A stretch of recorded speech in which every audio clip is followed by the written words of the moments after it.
Titanic ship rack पर investigation के दौरान रिसर्चर्स ने एक अजीबोगरीब चीज नोटिस की। समंदर के बॉटम पर शिप का अगला हिस्सा काफी अच्छी कंडीशन में, जबकि पिछला हिस्सा बुरी कंडीशन में, और वो भी 2000 फीट दूर पड़ा था।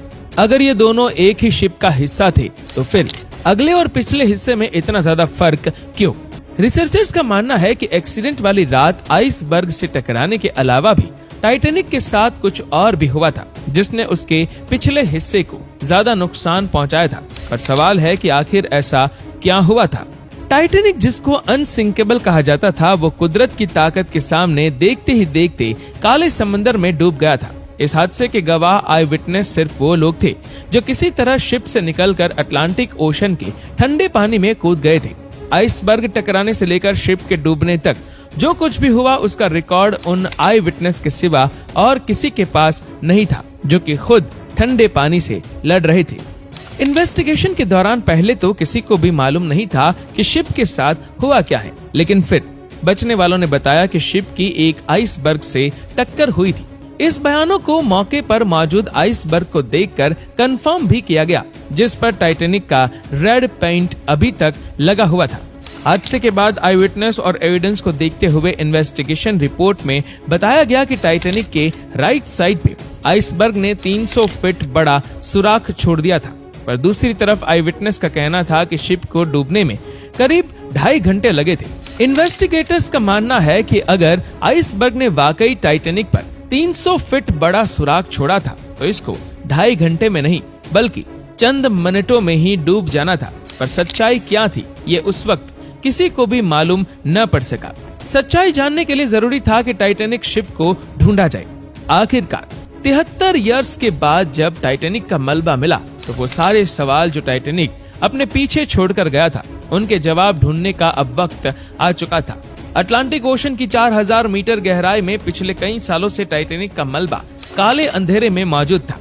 कई एक्सपीडिशन अरेंज किए गए, जिन्होंने शिप रैक की कई सारी फोटोज कैप्चर की। टाइटैनिक के इस प्रोफाइल फोटो में 30 फीट का ये एरिया जाहिर करता है कि यहाँ पर कोई चीज आकर लगी थी।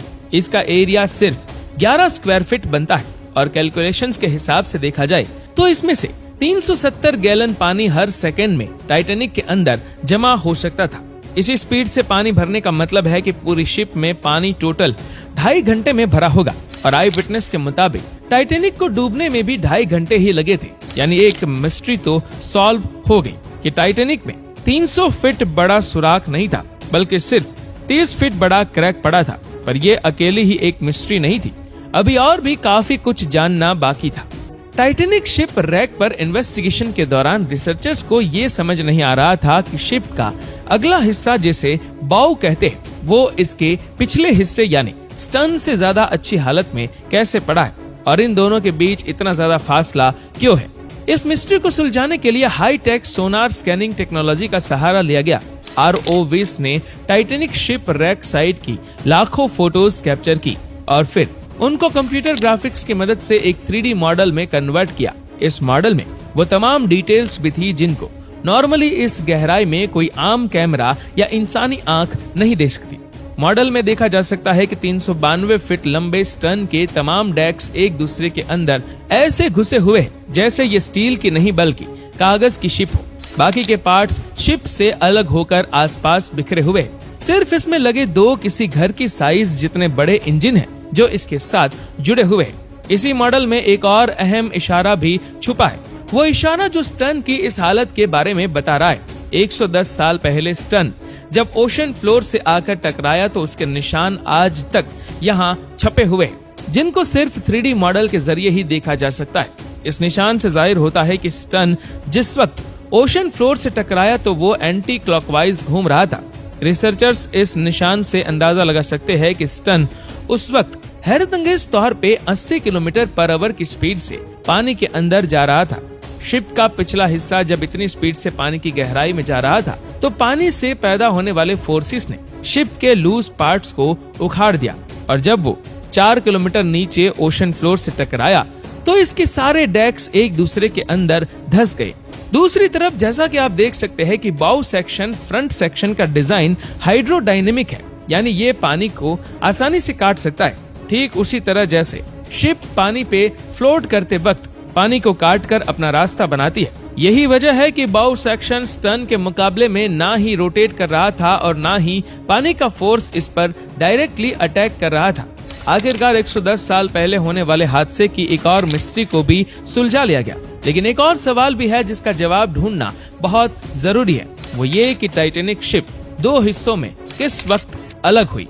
सालों से ये माना जा रहा है कि टाइटैनिक डूबने से पहले ही 2 हिस्सों में डिवाइड हो गया था। ये खबर काफी हद तक सच भी है, लेकिन ये पूरा सच नहीं। जब बाउ सेक्शन में पानी भर गया तो वो पानी के अंदर चला गया, जिसकी वजह से इस स्टर्न सेक्शन का पूरा वेट पिवट पॉइंट यानी सेंटर पर पड़ रहा था। यह सेंटर पॉइंट इतना ज्यादा वजन बर्दाश्त ना कर सका और टूटकर 2 हिस्सों में डिवाइड हो गया। पर सोनार स्कैनिंग से बनाया गया 3D मॉडल कुछ अलग कहानी ही बता रहा है।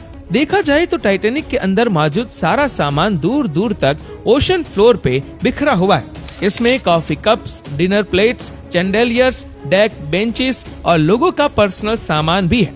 इसमें से 90% आइटम्स स्टर्न सेक्शन की है। टोटल 10,000 से भी ज्यादा आइटम्स इस पूरे एरिया में फैली हुई है, जो करीब 3.2 स्क्वायर किलोमीटर का एरिया बनता है। अगर ये सेक्शन पानी के ऊपर ही बाउ सेक्शन से अलग हो जाता तो इसका मतलब है कि ओशन फ्लोर पर पहुंचते पहुंचते इसका मलबा 3.2 स्क्वायर किलोमीटर नहीं बल्कि इससे भी ज्यादा बड़े एरिया पर फैलता, जैसा कि आप इस एनिमेशन में भी देख सकते हैं। लिहाजा एक्सपर्ट्स का मानना है कि यह सेक्शन टूट तो पानी के ऊपर ही गया था, लेकिन यह बाउ सेक्शन से अलग ओशन फ्लोर के करीब आकर हुआ है और फिर रोटेट होता होता अपनी डायरेक्शन बदल गया और 2000 फीट दूर जाकर गिरा।